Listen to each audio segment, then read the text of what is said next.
Hello everyone, this is Donnie aka Elevated bringing you another episode of the Meta Report. As you can see, we have been hard at work all week trying to do our research on Mars because Dota 2 got a brand new hero and that means it's been a big week for the meta. However, more on that hero in next week's Meta Report. This week we will take our attention to the mid lane, where rumor has it Sumail has locked himself in his beat lab behind closed doors, hard at work on his brand new diss track. Will the real mid laner please stand up? More on that tonight on the Meta Report.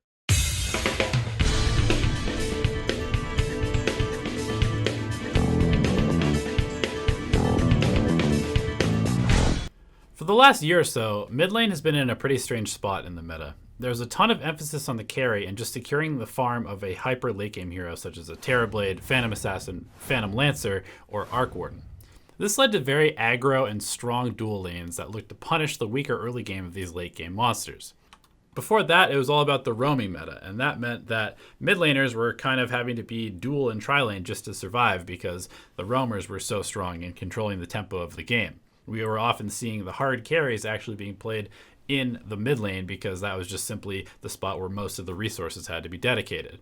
So it just kind of seems like the mid lane has been a bit of a forgotten role for the last year or so in the meta, especially since the two mid lane towers were placed much closer together, making ganking and just playing aggressively in the mid lane a lot harder.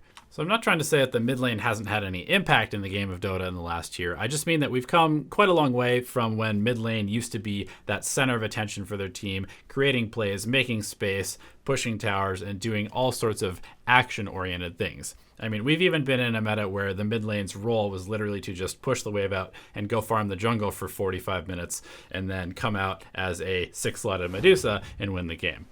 I would say that the mid lane has gotten a lot more complicated, however, with the return of the current fighting meta because they need to do two jobs kind of at the same time. Carries are more fighting oriented as well, but mid players still tend to play the tempo role, using their level advantage to hit an early burst damage power spike and reinforce early pushes in the side lanes.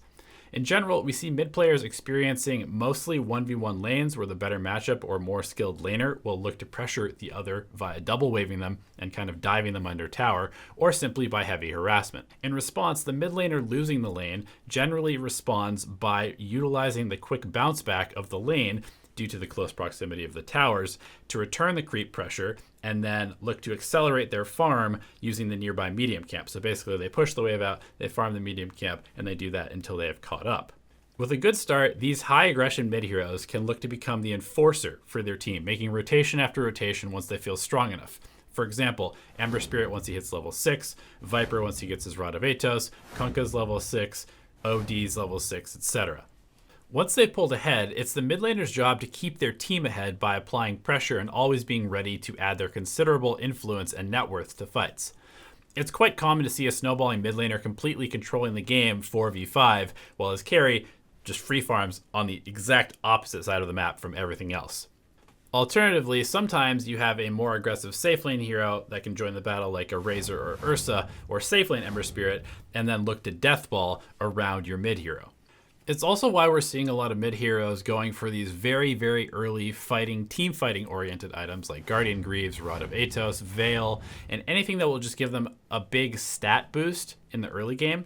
Because when you take these early stats and you put them on an over-farmed, over-leveled mid lane hero, and you bring that hero to a fight at, say, the enemy safe lane as you join your off laner and perhaps two supports to pressure the safe lane carry on the other team, the other team basically has no options other than to bring their entire team to deal with them or simply let the tower fall.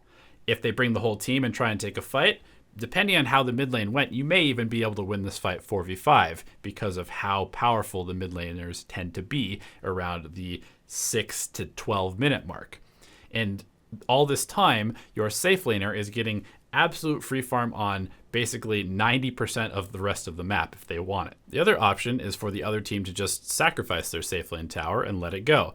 But that means that they lose a large chunk of their own jungle in terms of map control, and the bonus tower gold means that the pushing team, which was already strong enough to take the tower, is now just that much stronger.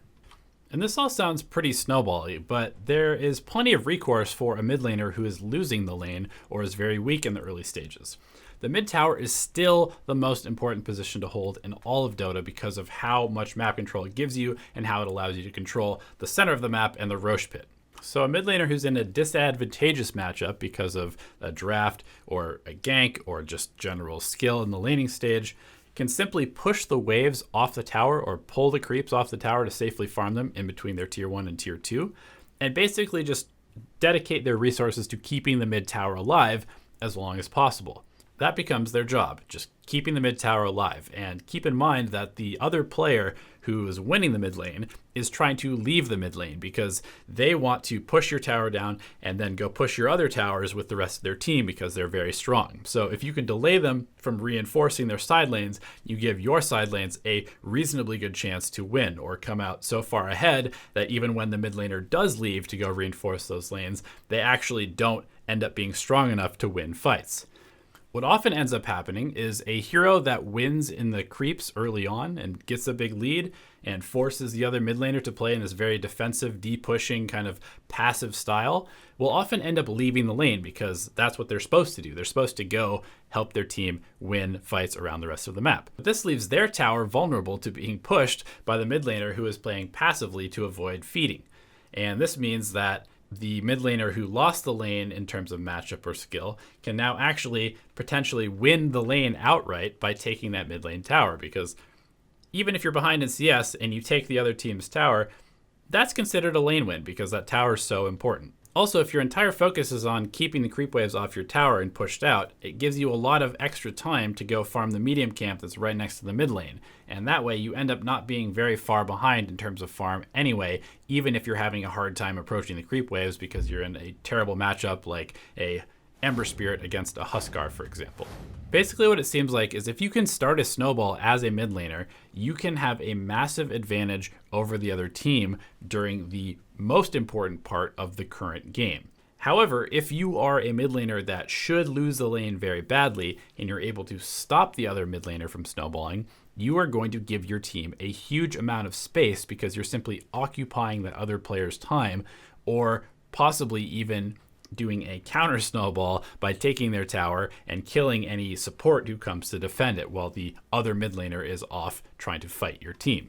And if we look at the heroes that are currently very popular in the mid lane, we see that there's a very specific archetype to them.